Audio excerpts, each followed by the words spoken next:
lakas ng hangin. Kawawa to isang ano kung putong ba to? Oh, lakas to. Oh, nabali na yung sanga. Wala bang ano dito?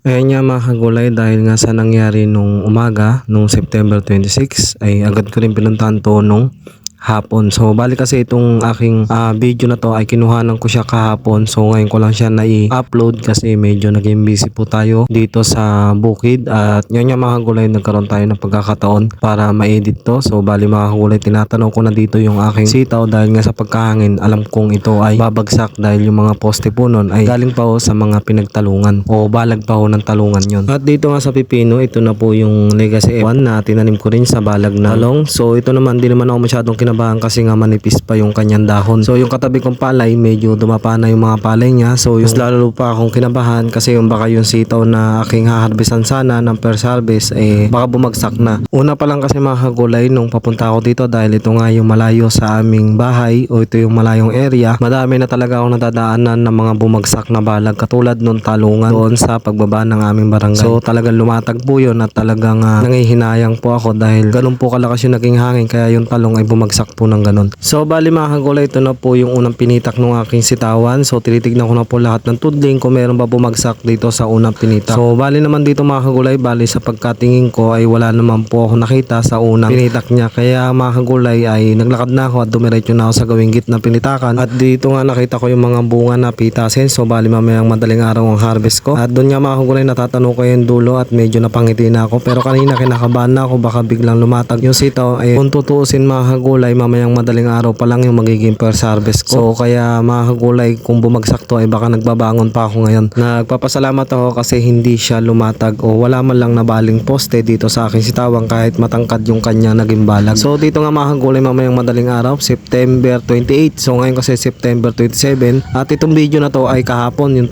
September 26 kasi yung daan ng bagyo. So ginawa ko na lang dito mga kagulay para hindi naman sayang ang punta ko. Binuksan ko na lang yung mga sangka na may mga barado. So ito kasi dito kasi ako nag-iigib kaya meron nakaharang na lona. So dito kasi ako nag-iigib ng pang-spray. So yung po yung sangka na yan at sa tingin ko ay puno na. Nakaligtas nga ako sa hangin, baka naman sa tubig ay mapuno tong aking sitawan. At yun nga mga kagulay, yung lakaran nga pala ng presyo ng sitaw dito sa Sangitan Market. Biyahe kahapon September 26, ang presyo po kahapon ay 120 pesos. At yun nga mga kagulay, pagdating ko sa may dulo at meron pa ako natanaw na nag-harvest ng mga pechay.